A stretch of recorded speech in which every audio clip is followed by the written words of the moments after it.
বাংলাদেশের freelance outsourcing খাতে যে কজন মানুষ বেশ সাফল্য এবং সুনামের সাথে কাজ করে যাচ্ছেন তাদের মধ্যে প্রথমেই নাম চলে আসে সাইদ ইসলামের। তিনি মূলত system architecture and engineering, cloud computing এবং টেলিকমিউনিকেশনসের সিদ্ধহস্ত। আন্তর্জাতিক অনেকগুলো সংগঠনের সাথে এই বিষয়গুলো নিয়ে তিনি নিয়মিত কাজ করছেন। কাজের স্বীকৃতি হিসেবে 2012-তে তিনি বেসিসের সম্মাননা পেয়েছেন। তবে তার দক্ষতার এই কাজগুলো এমনকি মার্কেট প্লেস অর্থাৎ ফ্রিল্যান্সারদের ওয়েবেও খুব একটা খুঁজে পাওয়া যায় না। আমার ইন্টারমিডিয়েট শেষ হওয়ার পরে আমি বিদেশ পাড়ি দিই স্টুডেন্ট হিসেবে।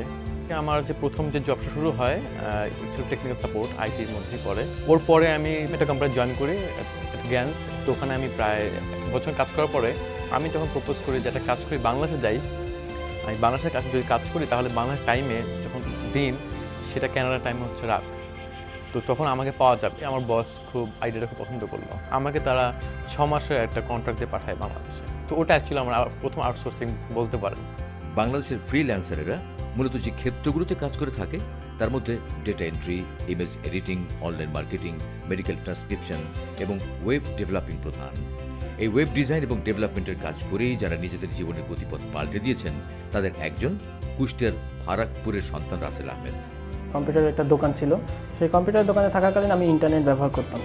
ইন্টারনেট ব্যবহার করাকালীন আমি জানতে পারলাম যে ইন্টারনেটেও কাজ করা যায় এবং বাইরে থেকে কাজ নিয়ে এসে সেই কাজগুলো জমা দিয়ে স্বাবলম্বী হওয়া যায়।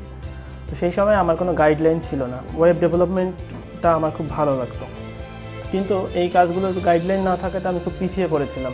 বিভিন্ন জায়গায় বিভিন্ন টিউটোরিয়ালগুলো দেখতে থাকি, ইংরেজি টিউটোরিয়াল দেখতে থাকি, বিভিন্ন আর্টিকেল পড়তে থাকার পরে একসময় এক্সপেরিয়েন্সড হয়ে কিছু কাজ পেয়ে যাই।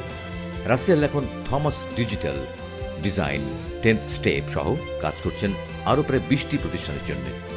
এমনকি অস্ট্রেলিয়াতে রাসেলের যৌথ মালিকানায় একটি মার্কেটিং কোম্পানিও রয়েছে যার নাম ইউর মার্কেটিং সেলস।